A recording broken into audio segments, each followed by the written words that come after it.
네, 안녕하세요. 김종호입니다. 오늘은 여러분들과 같이 PTR 토프 매스에 대해서 살펴보고자 합니다. 페이지 수가 상당히 많습니다. 약 108페이지 정도 가량 되고요. 그래서 긴 시간은 좀 약간 무리가 있고 비교적 짧게 진행해 보도록 하겠습니다. 사실 이 교육을 보통 제가 진행을 할 때 3시간에 한 두 번? 그러니까 한 번은 이제 이론 교육을 하고요. 그리고 실제 장비 교육, 그리고 마지막으로 실제 이제 가동을 한 다음에 데이터를 획득을 하고 그거를 프로세싱을 하는 과정까지 보통 이틀 내지 3일 그 정도 이제 소요가 되는 그 시간입니다. 그래서 가급적 거기에 대한 사항을 간략하게 핵심적인 그 사항들만 추려서 여러분들과 같이 한번 PTR 토프 매스에 대해서 살펴보도록 하겠습니다. 교육 순서는 다음과 같습니다. 그래서 먼저 우리가 그 장비에 대해서 어떻게 구성이 되어 있는지 한번 살펴보고요.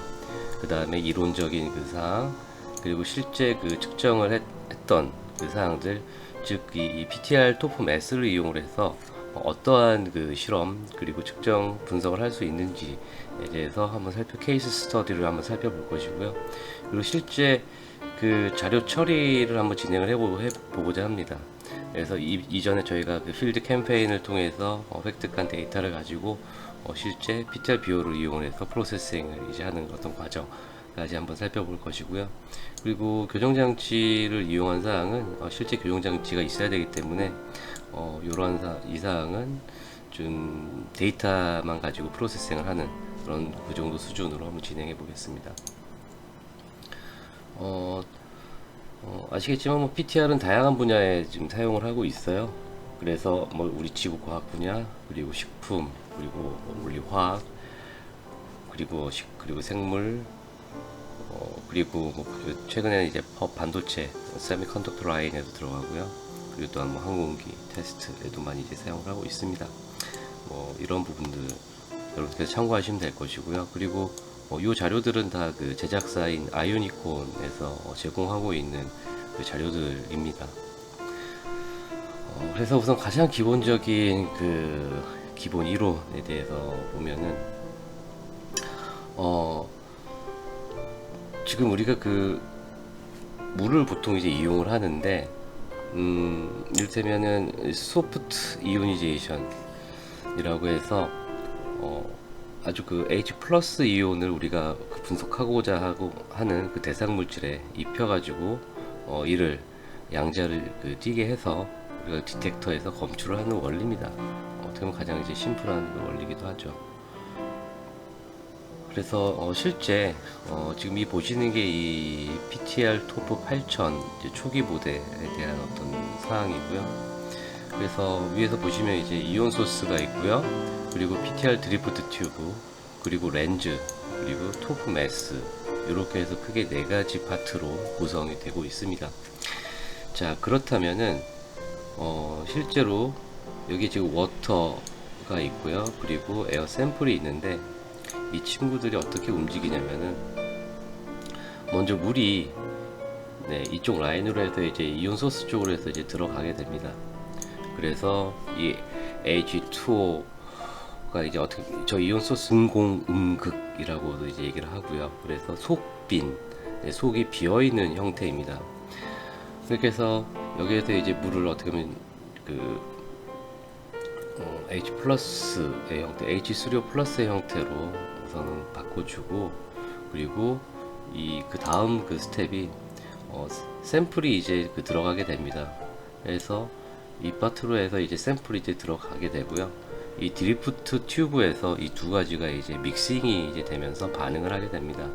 그렇게 되면은 주로 이제 대기 중에 있는 우리가 목적하고 있는 어떤 분석 대상 물질들이 이제 중성 분자의 어떤 형태이기 때문에 여기에 양자 친화력이 물보다 높은 그런 어떤 그 물질들은 이제 쉽게 이제 H 플러스를 이제 가져오게 되는 거죠. 네.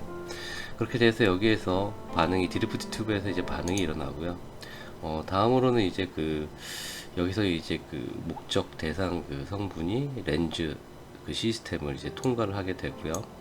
여기에서 이 렌즈가 있는 이유는 여기까지는 보통 우리가 2약 2mV, 그러니까 대기압이 이제 우리가 1013mV라고 하죠. 그리고 여기에서는 이제 2.2mV가 이제 유지가 되고요. 이쪽 진공 쪽으로 유입되면은 10의 마이너스 7승 mV 정도 수준이 됩니다. 그렇기 때문에 압력의 어떤 차이가 아주 매우 강하게 이제 일어나기 때문에 이런 어떤 가스 분자들이 초음속 이제 팽창을 하게 되면서 이제 확산을 하게 됩니다. 그래서 그런 어떤 확산 효과를 좀 억제를 해주고, 가급적 여기에서 시료가 진공 쪽으로 유입이 될 때 이 초점을 잘 맞추어 주기 위해서 렌즈 시스템이 적용이 됩니다. 대부분의 이런 어떤 진공 장비, 진공 분석 장비들은 이와 유사한 렌즈 시스템들을 장착을 하고 있습니다. 그래서 이 렌즈를 통과한 양이온들이죠. 그래서 이 양이온은 다음 스텝으로 이 토프에서 비행을 한 다음에 시간에 따라서 검출이 되는 어떤 형태를 취하게 됩니다. 즉 다양한 어떤 화학적 물질들이 가지고 있는 분자량의 크기가 다르겠죠.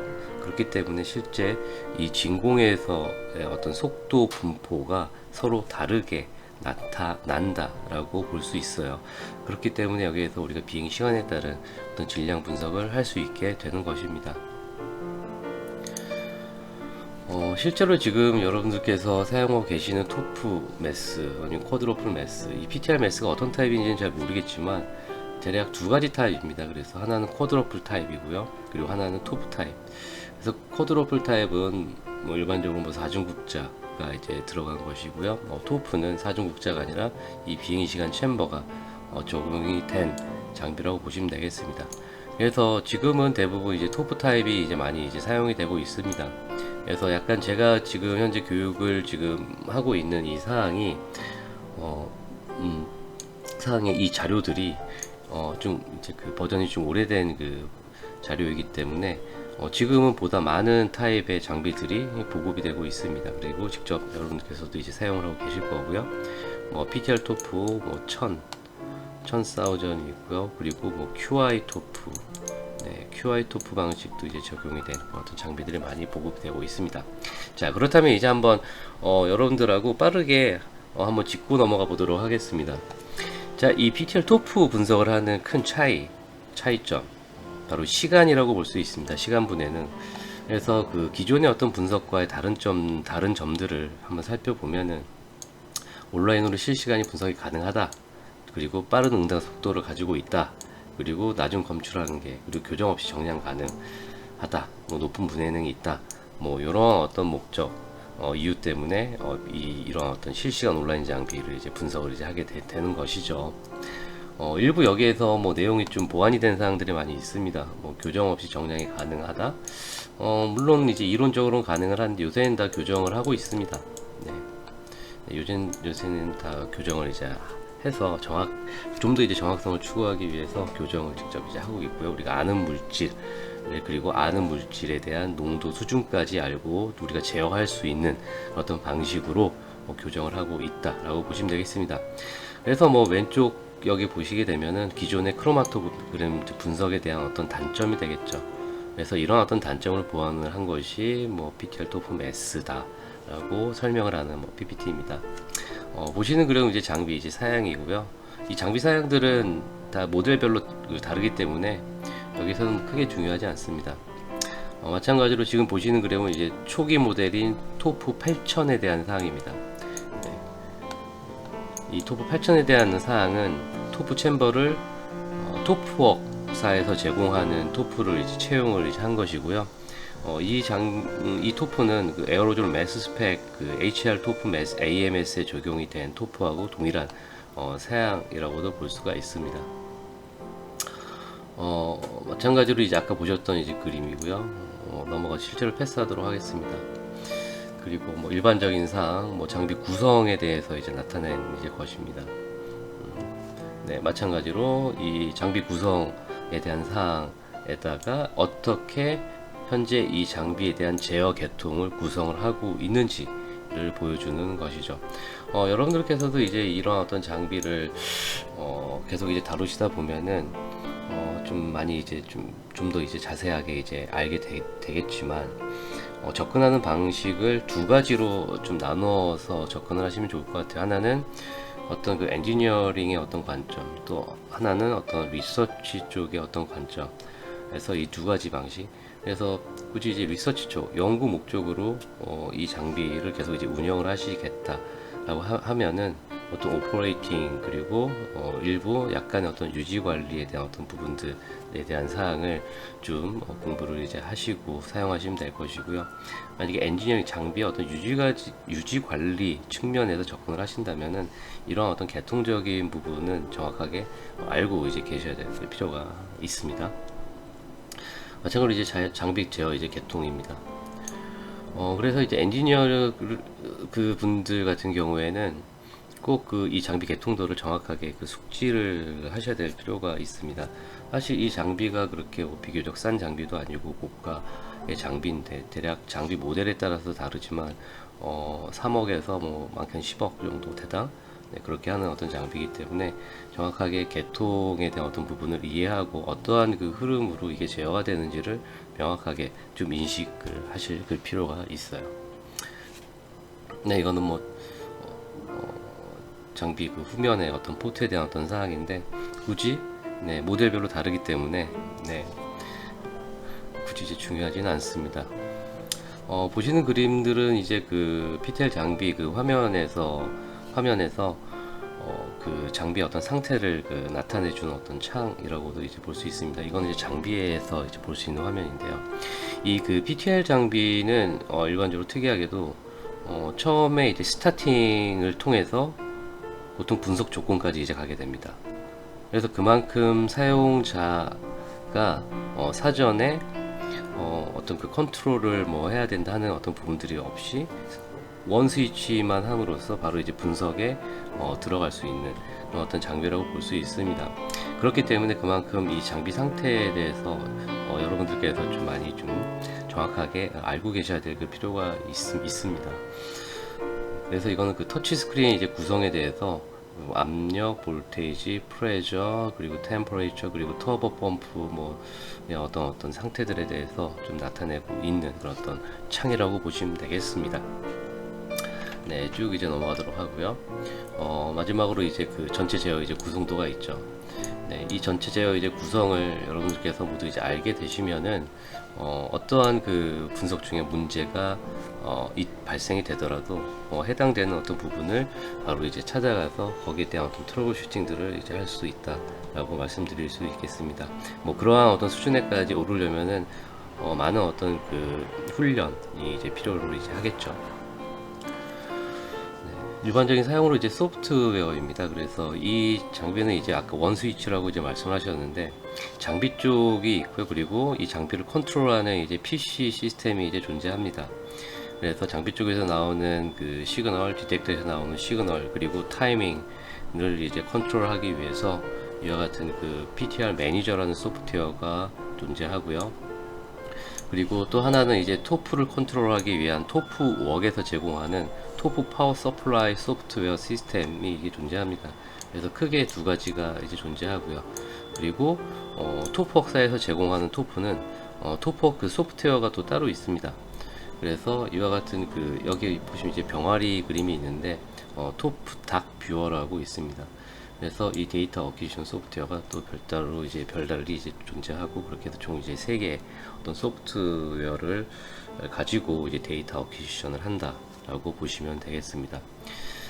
그래서 이제 이 실제로 이제 데이터를 실시간 이 어떤 측정 어떤 시스템들은, 특히 이 비행시간 이제 질량 분석에 나온 어떤 자료들은 처음에 이제 화면에서 데이터 수집을 하게 되면은 농도가 표현이 되긴 합니다. 네, 그렇지만 그거를 좀 더 정확하게 우리가 처리를 이제 해야 될 이제 필요가 있어요. 그렇기 때문에 또 다른 이제 최종적으로 이제 데이터를 우리가 확정을 하고 실제로 어떤 연구와 관련된 리서치 페이퍼 아니면 레포트를 여러분들께서 작성을 하기 위해서는 실제 이제 데이터 수집을 이제 하고 나서 다시 데이터 후처리를 해 주셔야 될 필요가 있습니다. 네, 이것은 뭐 HRTOP AMS도 마찬가지고 여기 PTRTOP도 마찬가지라고 볼 수 있습니다. 그래서 데이터 핸들링을 할 수 있는 그 소프트웨어가 별도로 또 이제 제공이 되고 있고요. 이것을 우리가 PTRBO라고 하고 있습니다. 그래서 지금 PTRBO 소프트웨어를 이용을 해서 최종적으로 여러분들께서 수집을 한 그 데이터를 다시 처리를 해서 이제 농도로 이제 확정을 하는 어떤 단계라고 보시면 되겠습니다. 자, 여기까지가 이제 그 PTR에 대한 어떤 개괄적인 그 사항에 대해서 여러분들하고 얘기를 이제 나눴습니다. 자, 다음은 이제 그 분석 및 검출 이론에 대해서 이제 얘기를 이제 할 것이고요. 자, PTR은 여기서 이제 그 분류에 따라서 케미컬 아이오니제이션 방법입니다. 그래서 이것은 그 GC-MAS에서의 그 일렉트론 임팩트 아이오니제이션 이런 어떤 방법과는 달리 어떻게 보면은 에너지가 되게 약해요. 그래서 일렉트론 그 에너지가 약 10 일렉트론 볼테이지 정도 수준보다 낮습니다. 8, 7, 8에서 대략 한 10 일렉트론 볼테이지 수준이고요. EI 방식은 우리가 표준적인 어떤 방법을 이용을 하는데 그 수준이 70 일렉트론 볼테이지 정도 수준입니다. 이를테면 우리가 그 CH 결합의 그 에너지가 약 10점 얼마 일렉트론 볼테이지 수준이에요. 그렇기 때문에 그만큼 매우 낮은 수준으로 에너지를 가한다라고 보시면 되겠습니다. 그렇기 때문에 가장 큰 그 장점이 온전하게 그 시료를 원 상태 그대로 해서 분석을 할 수 있다는 것이죠. 극명하게 EI 방식 같은 경우에는 물질을 많이 이제 깹니다. 그래서 이와 같이 이제 그 오른쪽에서 보시면은 메탄올을 만약에 EI 방식의 어떤 GC로 분석을 GC-MAS로 분석을 했다라고 하면은 이와 같이 주변에 이렇게 조각 이제 파편들이 이제 많이 발생을 하게 이제 되는 것이죠. 그래서 이 화학적 이온화의 어떤 컨셉은 시료를 파괴시키지 않고 시료에다가 H 플러스 하나만 붙여서 이제 분석을 한다라는 것이 기본 컨셉입니다. 이게 기본 컨셉이고요, 이론이고요. 근데 실제는 그렇지 않습니다. 실제는 이런 것들이 파편들이 생기긴 합니다. 파편이 물론 생기고요. 그렇지만 이 방식에 비해서 상당히 그 파편의 레이쇼가 적다. 그리고 수준이 매우 낮다라는 것이죠. 이게 실체 팩트입니다. 그렇기 때문에 여러분들께서는 이러한 부분들을 잘 이제 인지를 하실 그 필요가 있고요. 좀 더 이제 깊숙이 더 들어가게 되면은 이런 것들을 그 H3O 플러스 이온하고 그리고 뭐 VOC하고 뭐 반응을 시켜서 H 플러스를 VOC로 이제 주는 거잖아요. 또 아니면 VOC가 H 플러스를 가져가는 것인데 이런 것이 일정하게 잘 반응이 일어나기 위해서는 정확하게 그 분자 간의 개수, 즉 밀도를 일정하게 유지시켜 주는 것이 매우 중요합니다. 그래서 이 PTR에는 이와 같은 그 드리프트, 리액션 챔버가 이제 존재하게 되는데 이 리액션 챔버에서의 압력, 그리고 온도, 체류 시간 이것을 거의 크리티컬하게 유지시켜 주는 것이 이 PTR 매스의 바로 핵심적인 어떤 기술이라고 여러분들 볼 수 있겠습니다. 그렇기 때문에 우리가 항상 그 드리프트 관의 조건을 항상 일정하게 유지시켜 주는 것, 그리고 드리프트 관에 얼마만큼의 전장 에너지를 유지해 주느냐에 따라서 반응 레이트, 리액션 레이트이 변화됩니다. 네, 그 부분을 여러분들께서 빨리 이것을 그 캐치 하셔서 이와 관련된 다양한 그 연구 사례, 그러니까 연구 논문들이 많이 제시되었습니다. 이런 어떤 조건을 픽스하기 위해서, 또는 어떤 물질을 분석을 해보니 이 친구는 기존에 제공이 되는 어떤 전장 에너지 그 수준에서 보다 더 낮은 수준 또는 높은 수준에서 잘 되더라, 뭐 그런 어떤 논문들도 많이 나와 있기 때문에 여러분들께서도 그런 부분들을 꼭 이제 참고하실 필요가 있다 말씀드릴 수 있습니다. 그래서 이 PTR 같은 경우에는 우리가 그 보통 이온 소스를 지금은 뭐 물을 이전에 많이 사용을 했었는데 지금은 NO 그리고 O2 이렇게 세 가지를 주로 이제 많이 사용합니다. 또한 그 실험적으로도 우리가 그 제논 크립톤을 또 사용하기도 했고요. 그리고 제논을 이제 사용하기도 했는데, 일반적으로 특수한 어떤 그 실험 목적이 아닌 이상에 H2O와 그리고 NO 그리고 O2 이 세 가지가 가장 보편적으로 많이 지금 활용이 되고 있다 말씀드릴 수 있습니다. 네. 여기 보시는 거는 이제 그 이온 소스에서 우리가 H2O를 H3O로 이제 만들기 위한 어떤 과정에 대해서 실질적으로 이제 스텝 바이 스텝으로 설명을 하는 어떤 화면입니다. 네. 실제로 우리가 그 H2O 수분을 이제 이용을 해서 우리가 그 H3O 플러스 이온을 만들기까지에는 다양한 어떤 반응, 부반응들이 일어납니다. 그래서 우리가 화학 반응에도 주반응이 있고 이제 부반응이 이제 있는데요. 이런 어떤 그 중공 음극 그 소스 이온화 원에서 실제로 우리가 그 전류를 이제 가해서 스파크가 이제 발생이 되겠죠. 가해서 어떤 전기 분해라든지 아크 방전을 통해서 이와 같은 그 물질을 이제 분해를 하게 이제 되면은 사실 여기에는 물과 함께 공기도 같이 미량 존재합니다. 그렇기 때문에 이 공기 중에 있는 N2와 O2, 특히 N2가 79%고 O2가 뭐 21%죠. 그리고 뭐 물은 직접 이제 주입을 하니까 있는 것이고, 그렇기 때문에 이러한 모든 성분들이 다 어떤 그 정기적인 반응에 의해서 분해가 될 수 있고, 이 분해가 된 부산물들이 또 다른 물질과도 또 이제 만날 수도 있겠죠. 그렇기 때문에 여기에는 상당히 많은 어떤 불순물, 우리가 원치 않은 물질들이 존재하게 됩니다. 그래서 이 H2O를 이제 그 하게 되면은 여기서 보면 O2 플러스와 NO 플러스가 발생이 될 수도 이제 있고요. 그리고 또 이제 O2를 이제 그 이용을 하게 되면은 H3O 플러스와 NO 플러스, NO2 플러스가 임퓨리티로 나올 수도 있습니다. 그리고 마지막으로 이제 NO 플러스를 이제 이용을 하게 되면은 마찬가지로 H3O 플러스와 O2 플러스, NO2 플러스가 이제 발생이 될 수 있는 것이죠. 왜냐면은 이것이 결국에는 우리가 지금 가장 기본적인 사항 이제 공기입니다.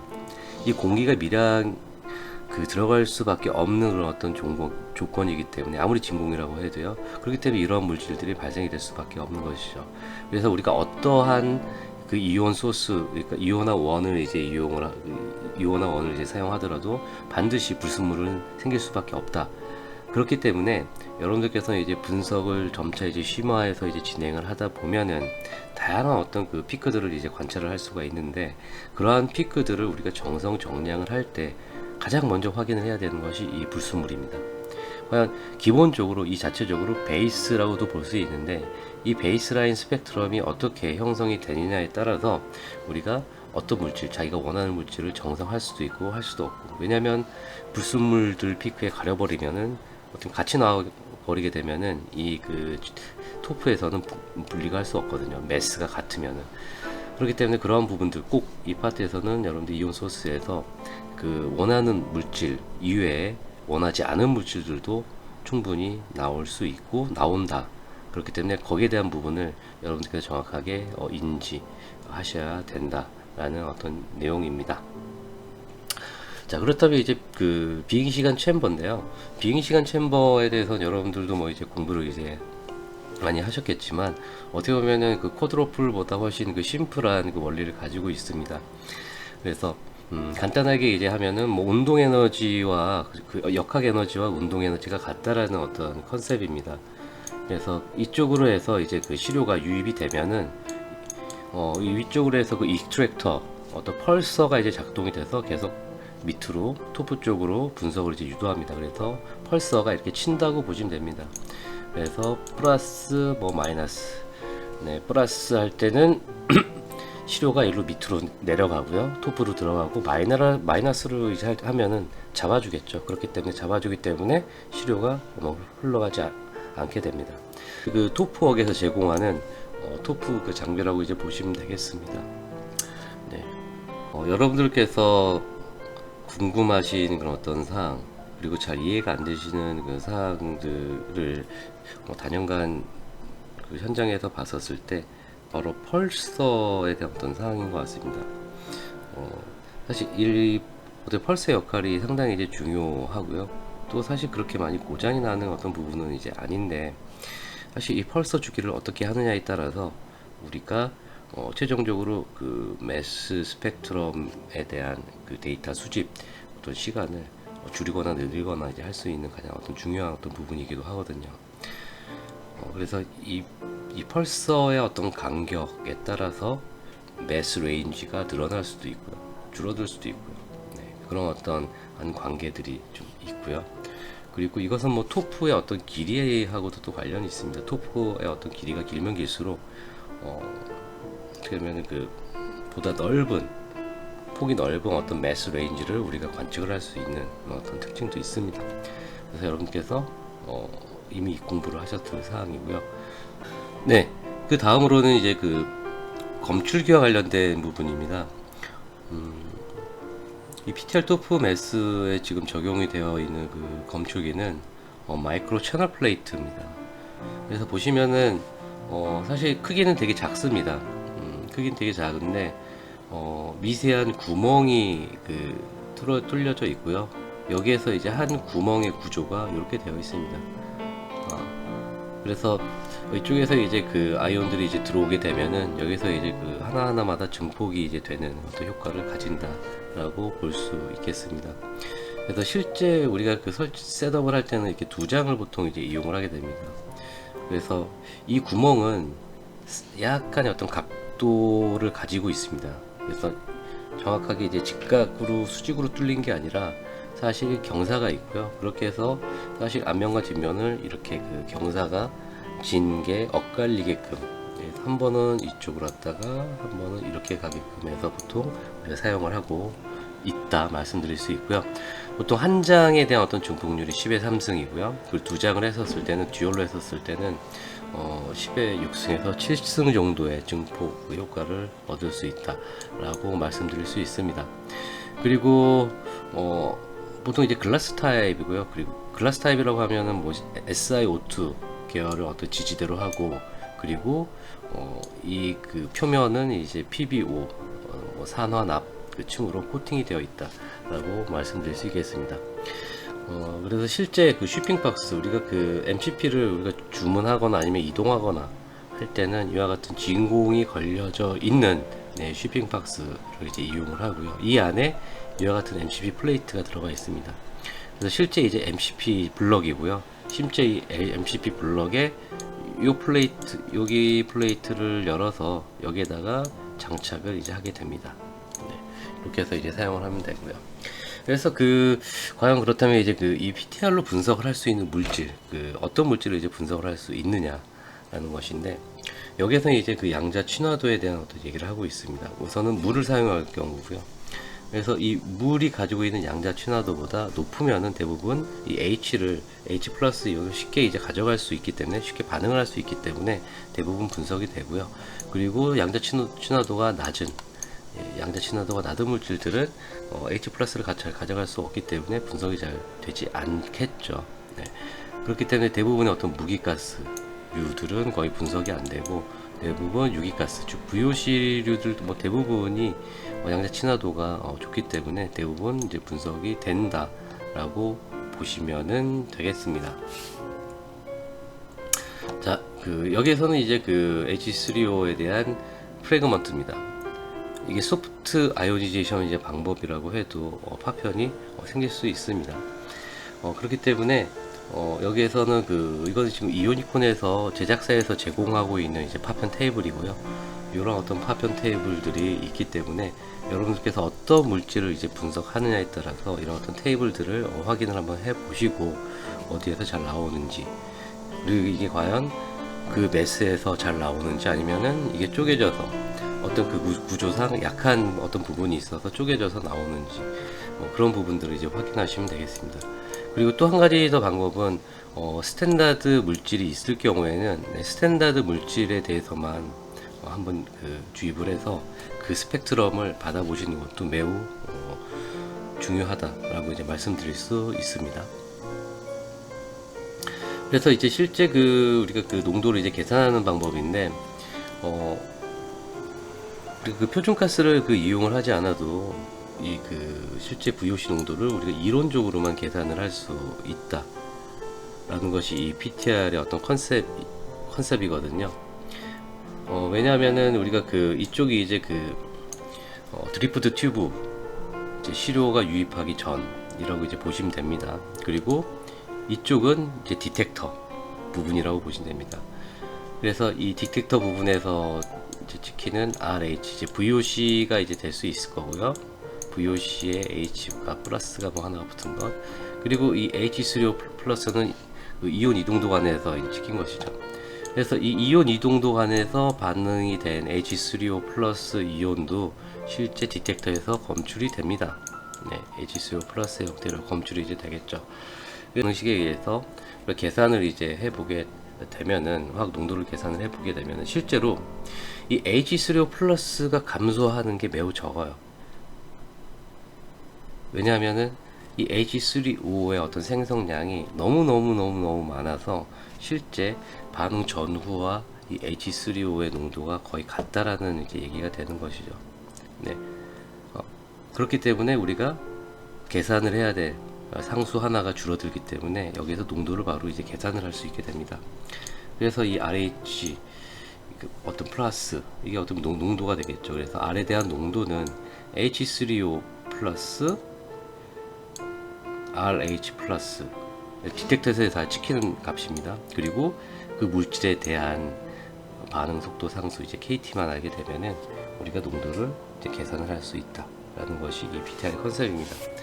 사실 그렇지만 이건 어떤 이론적인 내용이고요. 실제 그렇지만 반응 속도 상수 이제 K-rate 자체가 물질들마다 다 다르고, 그리고 드리프트 쪽에서 조건이 변할 수도 있기 때문에 아무리 안정적으로 이제 제어를 한다고 해도 이것이 미량이 이제 변할 수 있기 때문에 이러한 어떤 값들이 매우 정확하지는 않다라는 것입니다. 그래서 다시 이제 말씀드리면 정확하게 농도를 산출하기 위해서는 납도 교정 곡선을 작성하는 것이 제일 중요하다라는 것입니다. 이거는 어떤 이론적인 사항이고요.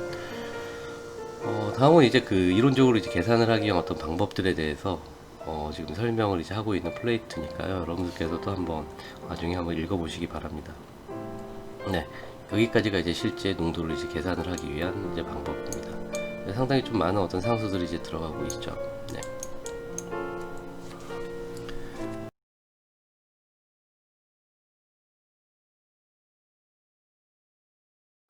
네, 다음으로는 사례에 대해서 한번 살펴보도록 하겠습니다. 우선 먼저 담배 연기 스펙트럼에 대해서 한번 살펴보도록 하겠습니다. 사실 이 담배 연기 스펙트럼 우리가 실시간으로 측정을 해서 데이터를 프로세싱을 하면은 이와 같은 약간 3D 스펙트럼을 얻을 수도 있는데, 실제로 이제 이 그림을 이제 보시면은 이 축이 이제 거의 시간이라고 보시면 되고요. 그리고 이 축이 매스 축이라고 보시면 됩니다. 그리고 여기에 있는 이 축이 인텐시티 디텍터에서 검출이 된 시그널이라고 보시면 되겠습니다. 어떻게 보면 농도하고 관련이 되어 있는 거겠죠. 실제로 측정을 하게 되면은 이 측정 결과는 담배 연기에는 이제 메인스트림, 사이드 스트림이라고 이제 나오는데, 주류 연기, 지류 연기 그렇게 얘기를 하고 있습니다. 그래서 주류 연기를 이제 측정을 했을 때, 또는 지류, 이제 겉담배 연기라고 이제 보면 되겠습니다. 거기에 대한 어떤 실제로 이제 측정을 한 것이고요. 이것은 이제 유닛 매스, 즉 매스를 1단위로 해가지고 측정을 한 결과입니다. 그래서 이 결과는 사실 토프 방식이 아니라 쿼드러플 방식의 PTR 매스로 이제 측정을 한 결과라고 이제 보시면 되겠습니다. 그래서 먼저 이제 이거는 프리스터디로 이제 이전에 제가 발표를 했던 자료들이고요. 그래서 여기에서는 이제 토프를 실제로 이제 이용을 해서, 이전에는 이제 쿼드를 이용을 했는데 여기에서는 토프를 이용을 해가지고 실제 메인스트림, 사이드 스트림에 대한 것을 한번 이제 살펴본 사항이라 볼 수 있겠습니다.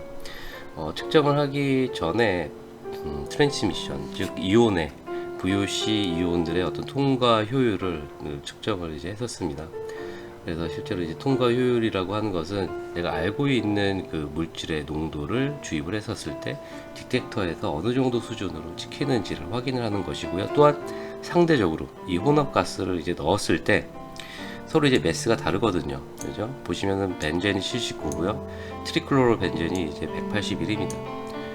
이 매스의 무게에 따라서 또 과연 이 통과 효율이 똑같을까? 네, 매스 서로 다른 매스가 다릅니다. 네. 그렇기 때문에 거기에 대한 것을 우리가 확인을 이제 하는 것이 바로 이 트랜스미션 테스트라고 보시면 되겠습니다. 그래서 실제로 이제 트랜스미션 그 테스트는 어떤 상대적인 제 개념인데, 그래서 그 서로 이제 매스가 다르기 때문에 비행에 대한 어떤 비행을 하는 어떤 과정에서 이온들이 섞여 있는 밀도가 달라요. 밀도가 다르기 때문에 거기에 대한 어떤 사항들, 로스율 이런 것들을 좀 보정을 해준다는 어떤 의미가 있습니다. 그래서 이 PTR 토프 PTR 장비에서는 뭐 다른 어떤 그 질량 분석 장비에서도 그렇지만 이런 어떤 로스에 대한 어떤 부분들을 보정을 해 주어야 할 필요가 있습니다. 그래서 이 PTR 매스에서는 이것을 트랜스미션 커브라고 하는데, 트랜스미션 커브를 작성을 해서 이러한 사항을 보정을 해주고 있다라고 말씀을 드릴 수 있습니다. 그래서 보시는 이 백그라운드의 이 스펙트럼이 아까 보셨던 이 가스 스탠다드, 이 물질들에 대한 평균 질량 스펙트럼이라고 보시면 되겠습니다. 이 토프에서는 모든 어떤 다른 장비도 그렇지만 아이소토프에 대한 사항들이 다 이제 정확하게 이제 그 측정이 됩니다. 그래서 C 개수가 늘어나면 늘어날수록, 그리고 뭐 원소 개수가 다양해질수록 이 이소토프의 어떤 패턴이 점점 더 복잡해진다 라고 이제 말씀드릴 수가 있어요. 네. 그래서 이제 실제로 니코틴에 대한 어떤 그 스펙트럼, 실제 이거는 위에는 우리가 PTR 토프로 이제 찍은 매스 스펙트럼이고요. 이 밑에는 저기 일반적으로 뭐 GC 매스, EI 방식으로 이제 찍은 이제 뭐 스펙트럼입니다. 이것은 뭐 니스트에서 제공하는 매스 라이브러리를 이제 이용을 해서 이제 여기다 이제 캡처를 해서 이제 넣은 것이고요. 보시게 되면은 일반적으로 이 EI 방식에서는 84가 가장 우세합니다. 84번 매스에서 가장 높게 나오고요. 그렇지만 이제 PTR 같은 경우에는 이 니코틴이 162죠. 그렇기 때문에 163에서 가장 크게 나옵니다. 이러한 어떤 차이라고 보시면 되고요. 물론 이와 같이 작은 어떤 그 파편의 어떤 그룹들이 관찰이 됩니다. 그래서 이러한 부분들을 여러분들께서 좀 알고 이제 계셔야 될 필요가 있습니다. 이거는 그 니코틴 스탠다드를 백에다 넣어가지고 이제 측정을 한 그 결과라고 이제 보시면 되고요. 그래서 실제 이제 그렇다면 우리가 어떤 꼭 담배연기가 아니더라도 어떤 이를테면 뭐 김치도 될 수도 있고, 아니면 식물, 잎도 될 수 있고요. 다양한 어떤 그 사물이나 지금 생물이나 식물이나 뭐 그런 것들에서 나오는 물질들, 부가적으로 나오는 물질들을 우리가 측정 분석을 할 수 있겠는데, 그럴 때 어떤 스텝이 매우 이제 중요합니다. 그래서 가장 중요한 사항은 백그라운드를 정확하게 파악을 하는 것입니다. 해당 인스트루먼트의 그 백그라운드가 어떻게 되는지, 그리고 매질에 따라서도 물론 다르겠지만 주로 이제 우리는 공기를 주로 이제 많이 이용하니까 깨끗한 퓨어 공기 99.99999% 이상에서의 어떤 그 수준에서의 공기를 주입을 했었을 때 과연 이 스펙트럼이 어떻게 나오는지, 그래서 백그라운드를 이제 측정을 해야 되고요. 그리고 또한 매질에 대한 우리가 어떠한 담배 연기를 할 때는 담배를 태우지 않았을 때도 스펙트럼이 이제 필요하고요. 공기를 넣어서. 그리고 담배를 태웠을 때 스펙트럼도 필요로 이제 하는 것이죠. 이를테면은 용기에 대한 어떤 스펙트럼.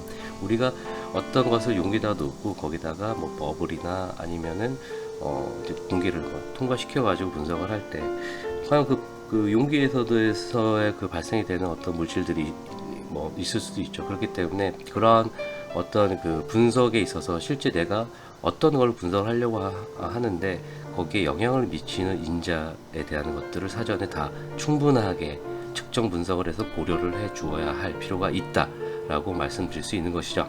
자, 그렇기 때문에 이 담배 연기 같은 경우에도 블랭크를 측정을 하고요. 그리고 시가렛 블랭크, 시가렛 스모크를 세 단계로 이제 측정을 하게 되는 것입니다. 그래서 실제로 이제 그 시가렛 스모크를 이제 측정 분석을 하게 되면은 뭐 니코틴은 뭐 당연히 당연히 이제 많이 나오게 이제 되고요. 그리고 그 이외의 물질들이 상당히 이제 많이 나옵니다. 네.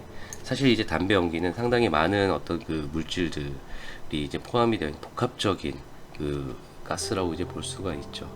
그렇기 때문에 자, 이와 같은 네, 아주 매우 이제 복잡한 어떤 스펙트럼을 우리가 얻을 수 있는 것이고요. 이러한 물질들을 우리가 다 분석을 하려면 시간이 정말 많이 소요가 될 것입니다. 자, 방금 보셨던 건 이제 메인 스트림이고요. 이건 이제 사이드 스트림에 대한 그 스펙트럼입니다. 그래서 실제로 이제 담배 연기를 이제 보면은 실제로 메인에서 이제 그 땡겼을 때 이쪽에서 연소를 시킨 다음에 이제 땡기게 되면은 이쪽에서의 온도가 상당히 높아요. 그렇지만 이 사이드 스트림 같은 경우에는 온도가 낮습니다. 왜냐면 지류 연기라서 이 겉에서 점점점 이제 타고 들어가면서 이제 발생이 되는 어떤 연기이기 때문에 상당히 이제 어떻게 온도가 낮죠. 그렇기 때문에 온도가 높다라는 것은 그만큼 분해될 수 있는 양이 이제 많아진다는 것이고요. 그리고 온도가 낮다는 것은 분해될 수 있는 양이 적다는 것이죠. 그렇기 때문에 이 메인 스트림하고 사이드 스트림의 어떤 매스 스펙의 어떤 차이를 보게 되면은 메인 스트림들은 앞쪽 매스가 좀 낮은 쪽에서 좀 이제 많이 이제 검출이 되고요. 그리고 이 그 사이드 스트림은 그나마 그래도 매스가 좀 살짝 높은 쪽에 좀 많이 이제 있다라는 어떤 그런 어떤 특징이 또 있습니다. 그래서 이제 그 다음으로 보면 실제 이제 니코틴에 대한 어떤 그 트랜스퍼 레이트이 이제 매우 중요한데 담배에서는 왜냐하면은 이 담배를 이제 태우는 이유는 이 니코틴에 대한 어떤 섭취를 위해서 담배를 이제 피우는 것이기도 이제 하잖아요. 그래서 이 니코틴 트랜스퍼 레이트이 매우 중요하다고 합니다. 네, 담배 그 제조 회사에서는. 그래서 이런 것들을 이제 그 살펴보면은 이전에 어떤 많은 연구들이 이제 있었는데 실제 이 빨간 선이 메인 스트림이고요. 이 까만 선이 사이드 스트림이에요. 그래서 실제로 이제 그 제가 측정을 한 결과를 보게 되면은 사이드 스트림에서 이런 어떤 니코틴 성분이 상당히 높게 검출이 된다라는 어떤 것을 파악을 하였습니다. 네. 이런 것이고요. 아무튼 방금 전에 이제 그 담배 연기를 이제 분석하는 어떤 방법, 어떻게 이제 분석을 이전에 했었는지에 대한 것을 이제 말씀드린 거고요. 여러분들께서는 뭐 다른 방법을 이용을 해서 네, 담배 연기를 이제 분석을 하셔도 이제 되겠습니다. 그렇지만 이제 담배 연기를 이제 뭐 이런 것들을 이제 분석을 할 때는 정확한 그 실험 어떤 계획을 잘 이제 수립을 하실 그 필요가 있다고 이제 말씀드릴 수 있어요.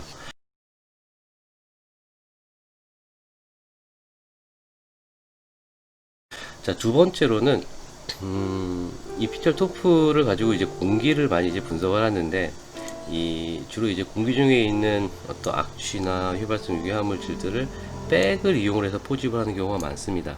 그래서 뭐 테플론 백, 뭐 테들라 백들이 이제 많이 이제 이용이 되고 있어요. 과연 그렇다면은 이런 어떤 우리가 백의 시료를 포집을 하게 돼서 분석을 하면은 가장 큰 문제가 백에서 어떤 물질들이 나오느냐예요. 네.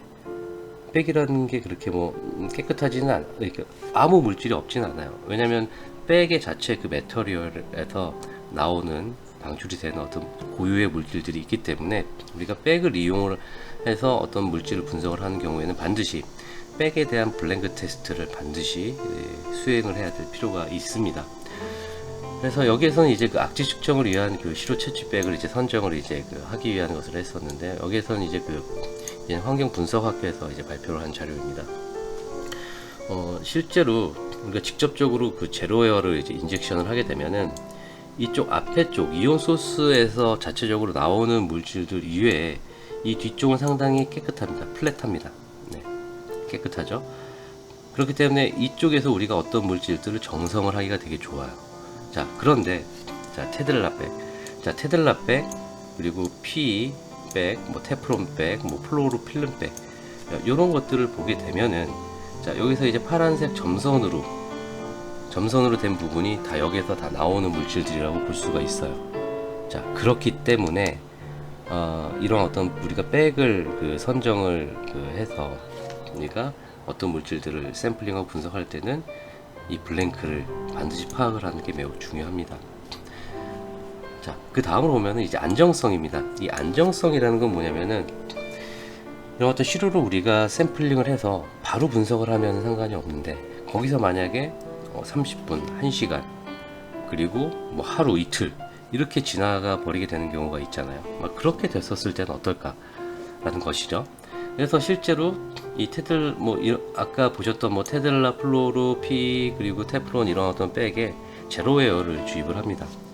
제로웨어 똑같이 제로웨어를 여러 개 이제 주입을 이제 해놔서 하나는 2시간 뒤에 측정을 하고 하나는 하루 뒤에, 하나는 4일 뒤에 이렇게 측정을 한 결과입니다.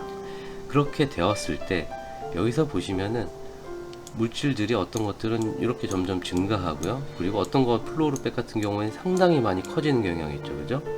그리고 테프론백 같은 경우에는 네. 그렇습니다. 네. 그렇기 때문에 우리가 백을 이용을 해서 만약에 분석을 하게 되는 경우에는 이런 어떤 시간에 대한 어떤 부분도 매우 중요합니다. 그래서 가급적 빠른 시간 안에 분석을 하는 것이 매우 중요하겠죠. 네. 그래서 최종적으로 실호체 측백을 선정을 했는데 폴리에스터와 알루미늄백이 가장 분석을 할 때 가장 좋을 것 같다라는 이제 판단을 이제 내린 것이죠. 네, 이것은 이제 우리가 그 악취 물질을 실제로 측정을 한 결과라고 이제 볼 수가 있습니다. 하나는 돈사, 하나는 분뇨 처리장에서 이제 샘플링을 해가지고 실제 PTR로 이제 분석을 한 것이죠. 최근에는 이제 우리가 이동 측정 그 시스템들이 많이 발전이 돼서 GPS 기능이 탑재된 PTR 시스템도 있고요.